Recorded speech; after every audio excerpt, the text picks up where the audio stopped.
Quinshon Judkins has been railroaded. In fact, he has a long way to go, in my opinion.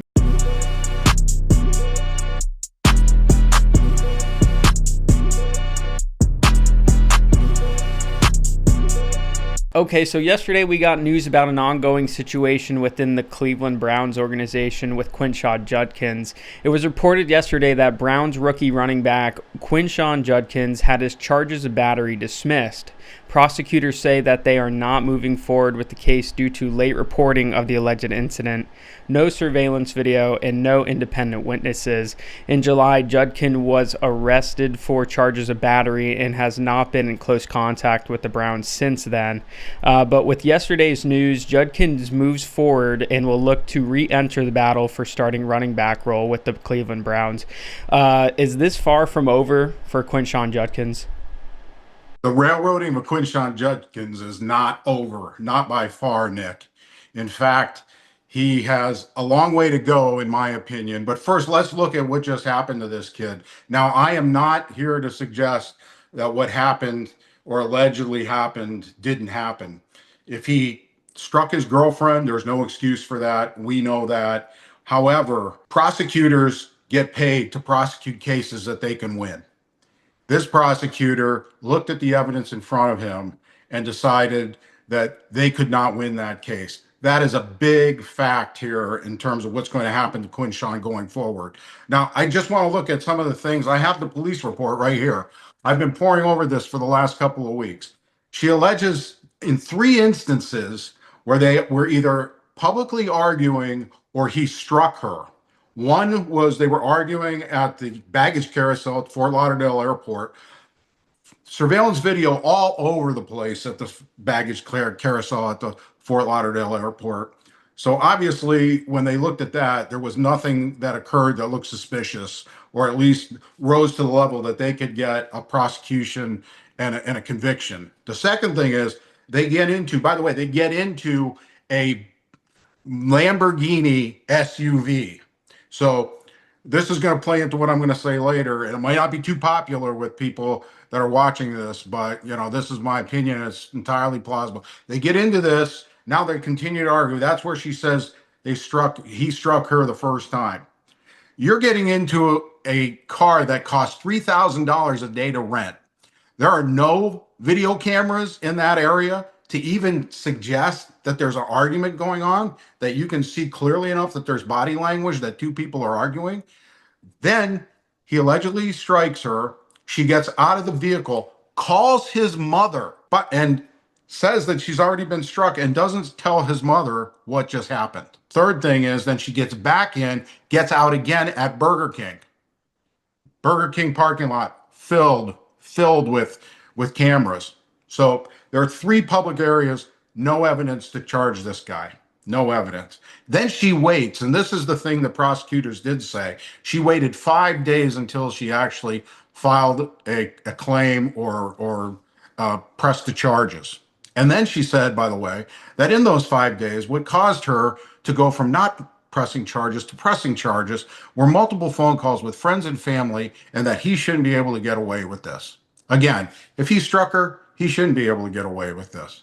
But it's entirely plausible that in those 5 days, she had multiple phone calls with those friends and family.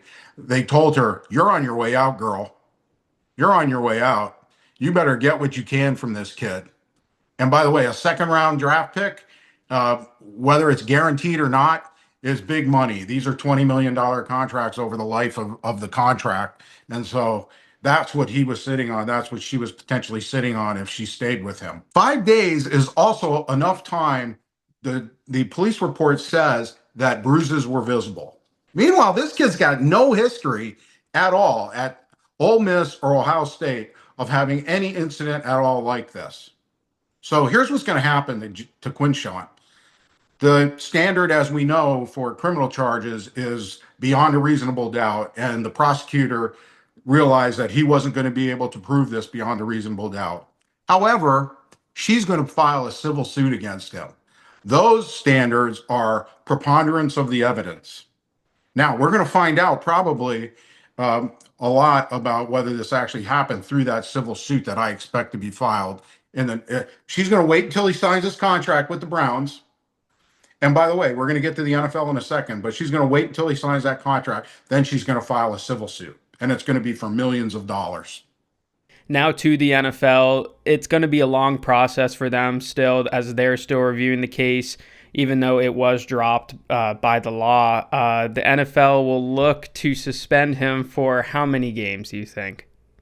So, listen, there's precedent for this in the NFL. I want you to remember that the investigators for the NFL are investigating on behalf of the NFL. They're protecting these guys. Okay, they're protecting the shield. To heck with the player. And so, by virtue of that, they're protecting these guys, including the owner of the Browns.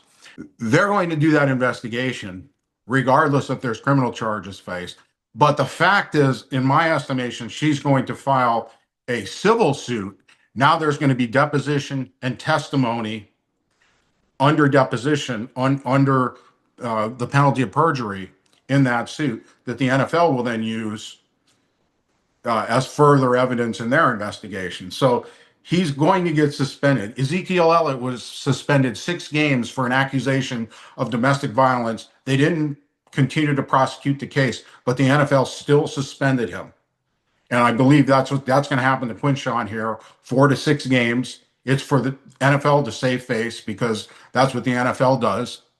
And again, the prosecutor for the NFL is there to protect the NFL, not Quinshon Judkins. So when you wrap all of this together, if there's anything to it, or if he just wants to get his name out of the mud, he's probably going to settle with this girl for some amount in a civil suit.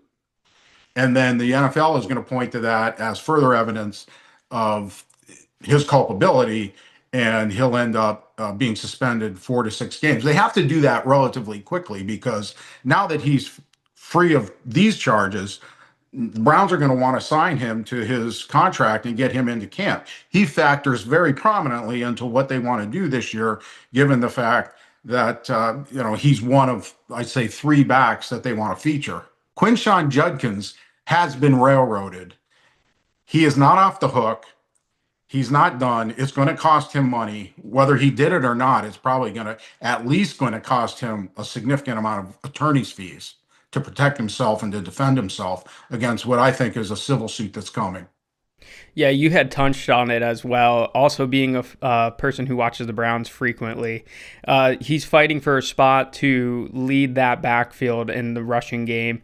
Dylan Sampson is there, a rookie that they drafted as well, along with Jerome Ford. But what does this play into the Browns game in general, and how frustrating does this have to be for the Browns organization? Well, I think it's going to be very frustrating for the Browns. They thought they made a smart pick, and most of the fans agreed that they loved the Judkins pick. Whether they should have taken Trayvon Henderson as opposed to Quinshon Judkins, you can argue that, but he's a solid back. Again, a kid that has no history of problems at all, let alone domestic problems. And so the Browns are sitting here now going, all right, we're kind of in limbo with our key back. Nick Chubb is history, and so they needed to move on. With Judkins and Sampson, they have 2 able rookies that could be like thunder and lightning on this team. And I think the Browns would like to get on with seeing if, in fact, they've got a great combination of backs. And I'm not suggesting the Browns want to disregard any of the off the field behavior, but their business is getting a product on the field that can possibly win, and Quinshon gives them the opportunity to win. Yeah, we'll have to wait and see for the next couple weeks with this situation. I'd imagine more stuff will come out as the weeks go on. And hopefully for the Browns, at least before the season, this gets figured out so they can play some sort of plan into place for this.